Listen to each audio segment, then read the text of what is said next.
Saudari-saudara yang terkasih di dalam Tuhan Yesus, marilah kita berdoa. Dalam nama Bapa dan Putra dan Roh Kudus, amin. Bapa kami yang ada di sorga, dimuliakanlah namamu, datanglah kerajaanmu, dan jadilah kehendak-Mu di atas bumi seperti di dalam sorga. Berilah kami rezeki pada hari ini, dan ampunilah kesalahan kami, seperti kami pun mengampuni yang bersalah kepada kami. Dan janganlah masukkan kami ke dalam pencobaan, tetapi bebaskanlah kami dari yang jahat. Ya Roh Kudus, hadirlah saat ini untuk memimpin dan membimbing kami dalam membaca firman Tuhan Yesus dan merenungkannya, sehingga kami dapat mengerti maknanya dan dapat kami laksanakan dalam hidup kami sehari-hari di tengah masyarakat kami. Pembacaan Injil Yohanes pasal 21 ayat 1 sampai dengan 19 dengan perikop ikutlah aku. Kemudian Yesus menampakkan diri lagi kepada murid-muridnya di pantai Danau Tiberias, dan ia menampakkan diri sebagai berikut. Di pantai itu berkumpul Simon Petrus, Thomas yang disebut Didimus, Nathanael dari Kana yang di Galilea, anak Zebedius, dan dua orang muridnya yang lain. Kata Simon Petrus kepada mereka, "Aku pergi menangkap ikan." Kata mereka kepadanya, "Kami pergi juga dengan engkau." Mereka berangkat lalu naik ke perahu, tetapi malam itu mereka tidak menangkap apa-apa. Ketika hari mulai siang, Yesus berdiri di pantai. Akan tetapi murid-murid itu tidak tahu bahwa itu adalah Yesus. Kata Yesus kepada mereka, "Hai anak-anak, adakah kamu mempunyai lauk pauk?" Jawab mereka, "Tidak ada." Maka kata Yesus kepada mereka, "Tebarkanlah jalamu di sebelah kanan perahu, maka akan kamu peroleh." Lalu mereka menebarkannya, dan mereka tidak dapat menariknya lagi karena banyaknya ikan. Maka murid yang dikasihi Yesus itu berkata kepada Petrus, "Itu Tuhan." Ketika Petrus mendengar bahwa itu adalah Tuhan, maka ia mengenakan pakaiannya, sebab ia tidak berpakaian, lalu terjun ke dalam danau. Murid-muridnya yang lain datang dengan perahu, karena mereka tidak jauh dari darat, hanya kira-kira 200 hasta saja, dan mereka menghela jala yang penuh ikan itu. Ketika mereka tiba di darat, mereka melihat api arang dan di atasnya ikan dan roti. Kata Yesus kepada mereka, "Bawalah beberapa ikan yang baru kamu tangkap itu." Simon Petrus naik ke perahu, lalu menghela jala itu ke darat, penuh ikan-ikan besar, 153 ekor banyaknya. Dan sungguh pun sebanyak itu, jala itu tidak koyak. Kata Yesus kepada mereka, "Marilah dan sarapanlah." Tidak ada di antara murid-murid itu yang berani bertanya kepadanya, "Siapakah engkau?" Sebab mereka tahu bahwa ia adalah Tuhan. Yesus maju ke depan, mengambil roti dan memberikannya kepada mereka. Demikian juga ikan itu. Itulah ketiga kalinya Yesus menampakkan diri kepada murid-muridnya sesudah ia bangkit dari antara orang mati.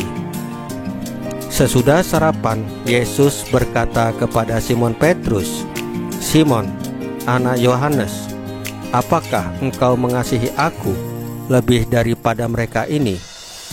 Jawab Petrus kepadanya, "Benar Tuhan, engkau tahu bahwa aku mengasihi engkau." Kata Yesus kepadanya, "Gembalakanlah domba-dombaku." Kata Yesus pula kepadanya untuk kedua kalinya, "Simon, anak Yohanes, apakah engkau mengasihi aku?" Jawab Petrus kepadanya, "Benar Tuhan, engkau tahu bahwa aku mengasihi engkau." Kata Yesus kepadanya, "Gembalakanlah domba-dombaku." Kata Yesus kepadanya untuk ketiga kalinya, "Simon, anak Yohanes, apakah engkau mengasihi aku?" Maka sedih hati Petrus karena Yesus berkata untuk ketiga kalinya, "Apakah engkau mengasihi aku?" Dan ia berkata kepadanya, "Tuhan, engkau tahu segala sesuatu. Engkau tahu bahwa aku mengasihi engkau." Kata Yesus kepadanya, "Gembalakanlah domba-dombaku. Aku berkata kepadamu, sesungguhnya ketika engkau masih muda, engkau mengikat pinggangmu sendiri, dan engkau berjalan kemana saja kau kehendaki. Tetapi jika engkau sudah menjadi tua, engkau akan mengulurkan tanganmu, dan orang lain akan mengikat engkau dan membawa engkau ke tempat yang tidak kau kehendaki." Dan hal ini dikatakannya untuk menyatakan bagaimana Petrus akan mati dan memuliakan Allah. Sesudah mengatakan demikian, ia berkata kepada Petrus, "Ikutlah aku." Saudari-saudara yang terkasih di dalam Tuhan Yesus, kita harus lebih taat kepada Allah daripada kepada manusia. Seruan Petrus dan rasul-rasul ketika ditanya oleh imam besar di hadapan mahkamah agama mestinya menjadi seruan kita juga, karena memang layaklah bagi Dia yang duduk di atas tahta dan bagi Anak Domba puji-pujian dan hormat dan kemuliaan dan kuasa sampai selama-lamanya. Dan semestinya kita menjawab amin untuk pernyataan itu. Tuhan adalah di atas segalanya. Bagi para murid Yesus, kematian Tuhan Yesus sungguh menjadi pukulan bagi mereka. Harapan mereka pupus dan mereka putus asa. Dengan demikian, tidaklah mengherankan jikalau kemudian bahwa mereka kembali ke profesi mereka sebelumnya, yaitu menjadi nelayan. Kematian Yesus sungguh meninggalkan kekosongan bagi mereka. Arah pedoman hidup mereka goyah.